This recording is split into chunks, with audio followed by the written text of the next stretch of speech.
শেখ হাসিনাকে দিয়েই শুরু হোক অনুপ্রবেশ ঠেকাতে অবৈধদের জোরপূর্বক বাংলাদেশে পাঠানোর প্রশ্নে এমন মন্তব্য করেন ভারতের দক্ষিণাঞ্চলীয় রাজ্য তেলেঙ্গানার রাজধানী হায়দ্রাবাদের এমপি ও অল ইন্ডিয়া মজলিসে ইত্তেহাদুল মুসলিমিন AIMIM এর প্রধান আসাদুদ্দিন ওয়াইসি।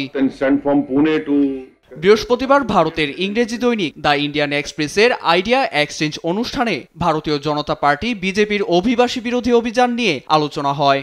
সেখানে কথা ওঠে 2024 সালের আগস্টে ক্ষমতাচ্যুত হয়ে ভারতে আশ্রয় নেয়া বাংলাদেশের সাবেক প্রধানমন্ত্রী শেখ হাসিনাকে নিয়ে। এক প্রশ্নের জবাবে ওয়াইসি বলেন, সরকার সত্যি অবৈধ বাংলাদেশিদের ফেরত পাঠাতে আগ্রহী হলে শেখ হাসিনাকে ফেরত পাঠিয়ে এই অভিযান শুরু করা উচিত।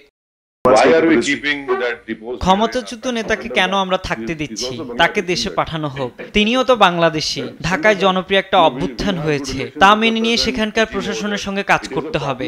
একজন বাংলাদেশিকে রাখা হয়েছে যিনি বিবৃতি দিয়ে ঝামেলা পাকাচ্ছে। পশ্চিমবঙ্গের মালদা ও মুর্শিদাবাদের বাংলা ভাষাভাষীদের পুনে থেকে বিমানে করে কলকাতায় না হলে নো ম্যানসল্যান্ডে ছেড়ে দিচ্ছে আইনশৃঙ্খলা রক্ষাকারী বাহিনী। শুধু বাংলা ভাষাভাষীদের নয়, মুসলমানদেরও বাংলাদেশে জোরপূর্বক পুশিনে উস্কানি দিয়ে আসছে নরেন্দ্র মোদীর সরকার। এতে সরকারের বিদেশ আতঙ্কের দুর্বলতা দৃশ্যমান বলে মত তার।